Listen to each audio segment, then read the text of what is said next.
2020년 4월 27일 월요일 큐티 생명의 삶 오늘의 본문 신명기 10장 12절부터 22절까지 말씀입니다. 이스라엘아, 내 하나님 여호와께서 내게 요구하시는 것이 무엇이냐? 곧 내 하나님 여호와를 경외하여 그의 모든 도를 행하고 그를 사랑하며 마음을 다하고 뜻을 다하여 내 하나님 여호와를 섬기고, 내가 오늘 내 행복을 위하여 내게 명하는 여호와의 명령과 규례를 지킬 것이 아니냐? 하늘과 모든 하늘의 하늘과 땅과 그 위의 만물은 본래 내 하나님 여호와께 속한 것이로되, 여호와께서 오직 내 조상들을 기뻐하시고 그들을 사랑하사 그들의 후손인 너희를 만민 중에서 택하셨음이 오늘과 같으니라. 그러므로 너희는 마음에 할례를 행하고 다시는 목을 곧게 하지 말라. 너희의 하나님 여호와는 신 가운데 신이시며 주 가운데 주시오 크고 능하시며 두려우신 하나님이시라. 사람을 외모로 보지 아니하시며 뇌물을 받지 아니하시고, 고아와 과부를 위하여 정의를 행하시며 나그네를 사랑하여 그에게 떡과 옷을 주시나니, 너희는 나그네를 사랑하라. 전에 너희도 애굽 땅에서 나그네 되었음이니라. 내 하나님 여호와를 경외하여 그를 섬기며 그에게 의지하고 그의 이름으로 맹세하라. 그는 내 찬송이시오 내 하나님이시라. 내 눈으로 본 이같이 크고 두려운 일을 너를 위하여 행하셨느니라. 애굽에 내려간 내 조상들이 겨우 70인이었으나 이제는 내 하나님 여호와께서 너를 하늘의 별같이 많게 하셨느니라. 아멘.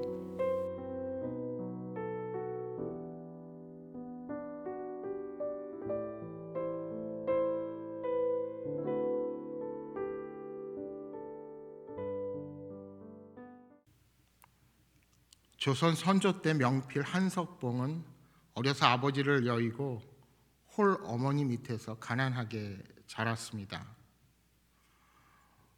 어머니는 행상으로 끼니를 이어가면서도 아들 글씨 공부를 위해서 최선을 다해서 뒷바라지를 했습니다. 끼니를 거르더라도 종이와 먹은 모자라지 않게 사다 주었습니다. 어느 날 한석봉은 자기에게만 밥상을 차려주고 허기진 배를 숭늉으로 때우는 어머니를 보고 깜짝 놀랐습니다. 그래서 며칠 동안 땅바닥과 모래바닥에 글씨 연습을 하면서 종이를 아꼈습니다. 어머니는 며칠 후에 종이가 많이 남아있는 것을 보고는 공부를 게을리했다고 야단을 쳤습니다. 할 수 없이 한석봉이 자초지종을 이야기했습니다. 그때 어머니가 그에게 이렇게 이야기했답니다. 내 마음을 알겠다. 어미에 대한 참다운 효도는 내가 하루빨리 명필이 되는 것이다. 땅바닥이나 모래 위에 써서야 어떻게 글씨가 늘 수 있겠느냐. 너에게 종이와 먹을 사다 주는 일은 어미에게는 기쁨이요 즐거움이다. 어찌 그것을 헤아리지 못한단 말이냐. 여러분, 이 이야기가 우리에게 주는 교훈이 있습니다. 우리가 우리 생각대로 정성껏 모신다고 다 그것이 효도는 아니라는 것입니다. 진정한 효도는 부모님의 뜻을 깨닫고 그 뜻을 따르는 것입니다. 오늘 우리의 신앙생활도 마찬가지입니다. 우리 생각대로 내 나름대로 열심을 낸다고 다 신앙이 아니라 하나님의 뜻을 깨닫고 순종할 때 우리는 참된 신앙의 바른 삶을 살아갈 수 있게 될 것입니다. 오늘 본문 12절에 보시면 이스라엘아, 내 하나님 여호와께서 내게 요구하시는 것이 무엇이냐라고 묻고 있습니다. 모세가 하나님을 대신해서 왜 하나님의 뜻을 모르느냐고 백성들을 질책하고 있습니다. 당시 이스라엘 백성들은 자기들이 하나님의 백성이라는 자부심을 가지고 그들 스스로는 나름대로 열심히 제사를 지내고 또한 율법을 지키며 살아가고 있다고 생각했을 것입니다. 그러나 하나님의 마음은 그것이 아니라 다른 데 있었습니다. 그러면 하나님께서 백성들에게 요구하시는 것이 무엇입니까? 오늘 본문 12절 13절에 직접적으로는 5가지를 말씀하고 있습니다. 첫째는 하나님을 경외하라. 사랑과 존경의 마음으로 하나님 앞에 서라는 것입니다. 둘째, 하나님의 모든 도를 행하라. 하나님께서 정해 놓으신 길로만 걸어가라는 것입니다. 셋째, 하나님을 사랑하라. 하나님과의 언약 관계 안에서 주어지는 특별한 사랑으로 하나님을 사랑하라는 것입니다. 넷째, 하나님만 섬기라. 온전한 마음으로 전인격적으로 하나님만 섬기라는 말씀입니다. 다섯 번째, 하나님의 명령과 규례를 지키라. 하나님께서 주신 그 말씀대로, 그 규정대로 살아가라는 것입니다. 그런데 문제는 당시 이스라엘 백성들로서는 이러한 하나님의 요구를 다 들어드릴 수 없었다는 데 있었습니다. 그래서 14절 이하에 이런 하나님의 요구를 들어드리려면 이스라엘 백성들이 어떻게 해야 할 것을 말씀하고 있습니다. 그것은 한마디로 말하면 이스라엘 백성 자체가 변해야 한다는 것입니다. 여러분, 몸이 깨끗하고 용모가 단정하다고 다 바른 사람이 아닙니다. 겉사람이 사람답다고 다 사람다운 사람이 아닙니다. 속사람이 사람다워야 진정한 바른 인격체의 삶을 살아갈 수 있는 것입니다.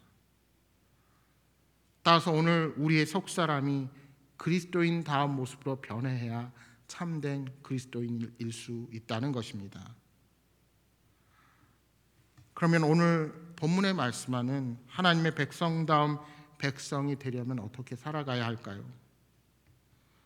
첫 번째로 마음의 할례를 받을 것을 말씀합니다.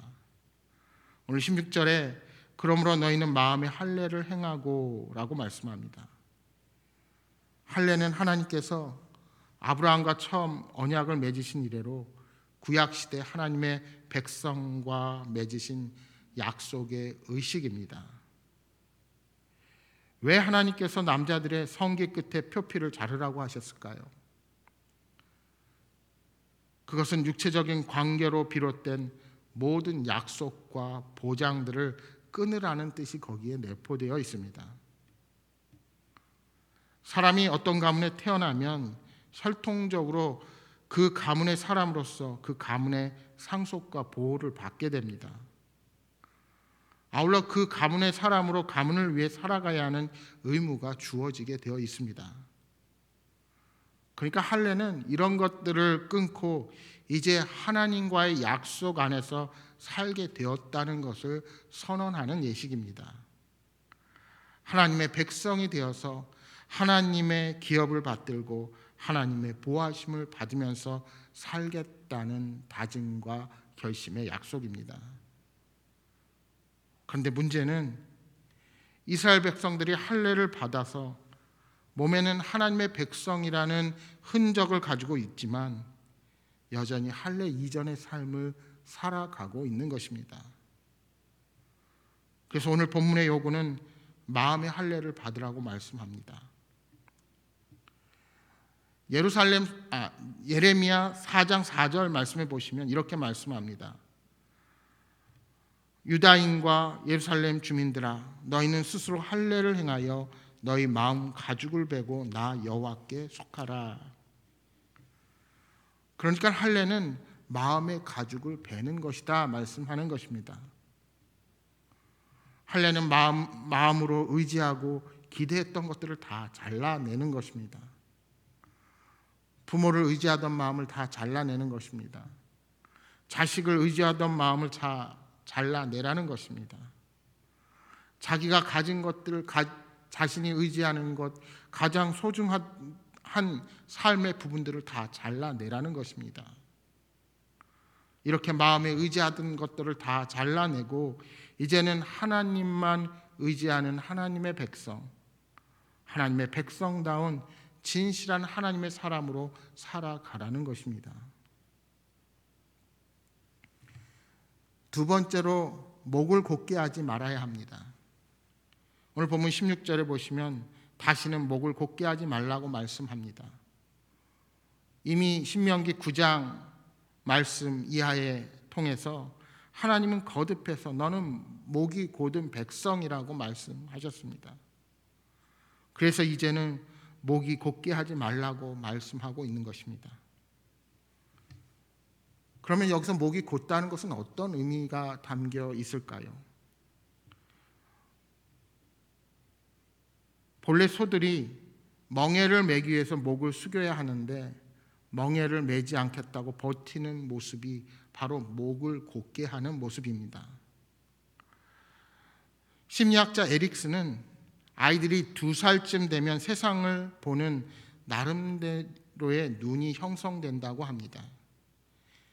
이때 철저하게 세상의 중심이 자신이기 때문에 다른 사람들은 자기 말을 들어야 합니다.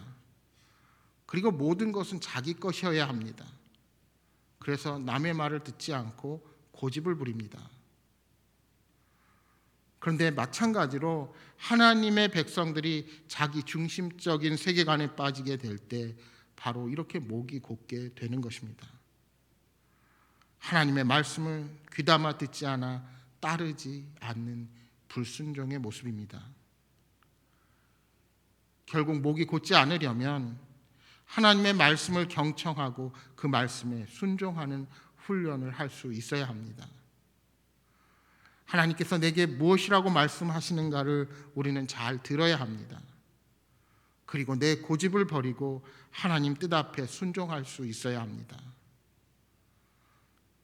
이렇게 하나님 앞에 목이 곧지 않는 사람들, 그들이 하나님의 백성입니다. 우리가 마음의 할례를 받았으면 이제 목을 곧게 하지 말고 하나님의 말씀을 경청하고 그 말씀을 따라가는 자가 되어야 한다는 것입니다. 이것이 하나님께서 오늘 우리에게 요구하시는 것입니다. 따라서 세 번째로 우리는 하나님을 의지하며 살아가야 합니다. 오늘 20절 말씀을 보시면 그에게 의지하고라고 말씀합니다. 여기서 의지하다라는 말은 히브리 원어적으로 따바크라는 단어인데 매달리다, 충실히 대하다라는 뜻을 가지고 있습니다. 근데 여기서는 더 나아가서 연합한다는 의미가 함께 담겨 있습니다. 창세기 2장 24절 말씀에 보시면 이러므로 남자가 부모를 떠나 그의 아내와 합하여 둘이 한 몸을 이룰지로다 할 때 여기서 합하다라는 말이 바로 따바크라는 동사입니다. 부부는 연합해야 합니다. 곁에 같이 있어 몸이 하나여야 합니다. 늘 대화를 나누면서 마음이 연합해야 합니다. 그리고 함께 기도하면서 그 영이 연합할 수 있어야 합니다. 바로 이것이 따바크입니다. 하나님께서 오늘 우리에게 요구하시는 것이 바로 이것입니다. 늘 주님과 함께하는 것. 아침에 주님과 함께 눈을 뜨고 낮에 주님과 함께 길을 걷고 그리고 밤에 주님과 함께 잠자리에 드는 것. 이런 삶을 사는 사람들이 진정한 하나님의 백성입니다. 오늘 주님께서 우리에게 요구하시는 것은 우리가 하나님의 백성이 되는 것입니다. 우리가 마음의 할례를 받아라 말씀하고 있습니다.